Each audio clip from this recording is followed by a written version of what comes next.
தமிழ்நாட்டில் 8 மாவட்டங்களில் பரவலாக நமக்கு மழை பெய்ய தொடங்கியிருக்கு.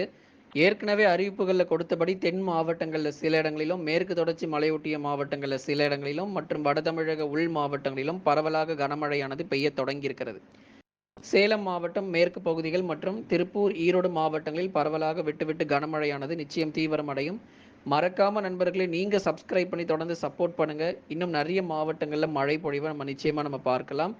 குறிப்பாக நம்ம தென் மாவட்டத்தில் எடுத்துக்கிட்டோம்னா மதுரை, திண்டுக்கல், விருதுநகர், சிவகங்கை, தேனி மாவட்டங்கள், தென்காசி, நீலகிரி, கோயம்புத்தூர் போன்ற தென் மற்றும் மேற்கு தொடர்ச்சி மலையொட்டிய மாவட்டங்கள்ல பரவலாக கனமழை அப்படிங்கிறது ரொம்பவே தீவிரமாக இருக்கும். தேனி, போடிநாயக்கனூர், கம்பம் உள்ளிட்ட பகுதிகளில் கனமழை ரொம்பவே தீவிரம். மதுரை மாவட்டங்களிலும் விட்டு விட்டு அவ்வப்போது கனமழை கொட்டி தீர்க்க வாய்ப்பு இருக்கு. திண்டுக்கல் மாவட்டத்தில் எடுத்துக்கிட்டோம்னா நத்தம் மற்றும் அதன் சுற்றுவட்டார பகுதிகள், கொடைக்கானல் உள்ளிட்ட இடங்களிலும் பரவலாக நமக்கு மழை தீவிரம் இருக்கும். சேலம் மாவட்டங்களிலும் மேற்கு பகுதிகளிலும் திருப்பூர் மற்றும் ஈரோடு மாவட்டங்களில் மிதமானது முதல் கனமழையும் நிச்சயமாக பதிவாகிறோம். வேலூர், திருப்பத்தூர், ராணிப்பேட்டை, திருவண்ணாமலையில் வானம் ஓரளவு மேகமூட்டம், ஏதேனும் சில இடங்களில் லேசானது முதல் மிதமான மழைக்கு வாய்ப்பு. கிருஷ்ணகிரி மாவட்டத்தில் கனமழை கொட்டி தீர்க்கும். குறிப்பாக தேன்கனிக்கோட்டை மற்றும் அதன் சுற்றுவட்டார பகுதிகள், கிருஷ்ணகிரி மாவட்டத்தில் இருக்கக்கூடிய மேற்கு பகுதிகளில் கனமழையானது நிச்சயமாக நமக்கு பதிவாகிடும். கிருஷ்ணகிரி மாவட்டங்களில் ரொம்பவே உஷாரா இருங்க. தருமபுரி மாவட்டங்களிலும் சில இடங்களில் பரவலாக மிதமான மழை அப்படிங்கிறதும் பதிவாகிறோம். ஆகவே தென் மாவட்டத்தில் ஒரு சில இடங்களிலும், மேற்கு தொடர்ச்சி மலையொட்டிய மாவட்டங்கள் மற்றும் உள் மாவட்டங்களில் மட்டும் பரவலாக கனமழை அப்படிங்கிறது இருக்கும். நாளை மற்றும் நாளை மறுநாளும் விட்டு விட்டு பரவலாக கனம் முதல் மிக கனமழை கூட நம்ம எதிர்பார்க்கலாம். மற்றபடி கடலோர மாவட்டங்களும் டெல்டா மாவட்டங்களும் மழை ரொம்ப குறைவாக தான் இருக்குது.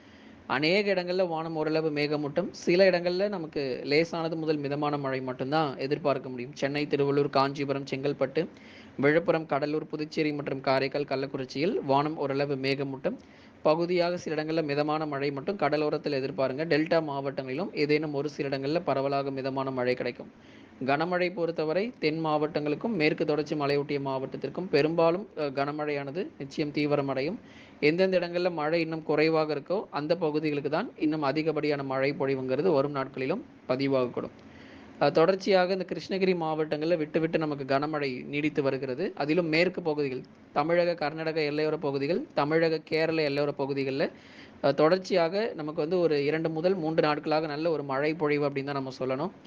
காலை நேரங்கள், பகல் நேரங்களில் மழை பெய்யாவிட்டாலும் இரவு நேரங்களில் கண்டிப்பாக நமக்கு மழை நிச்சயமாக பதிவாகிரும். இரவு அல்லது நள்ளிரவில் தென் மாவட்டங்களும் மேற்கு தொடர்ச்சியும் நல்ல ஒரு சிறப்பான மழை பொழிவு அப்படிங்கிறது கண்டிப்பாக காத்துக்கிட்டு இருக்கு.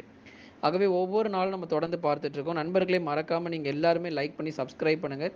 அடுத்த சுற்று மழை பொழிவு நமக்கு தொடங்கி நடந்து கொண்டு இருக்கு. இப்போ அடுத்தடுத்து நமக்கு மழையினுடைய தீவிரம் நிச்சயம் அதிகரிக்கும். இந்த ஆகஸ்ட் மாதத்தில் நிறைய மாவட்டங்களில் கடுமையான மழை பொழிவுங்கிறது பதிவாயிருக்கு. இன்னும் நிறைய மாவட்டங்களில் மழை சரிவர பெய்யாமலும் இருக்குது. அந்தந்த பகுதிகளுக்கும் உறுதியாக மழையானது அதிகரிக்கும்.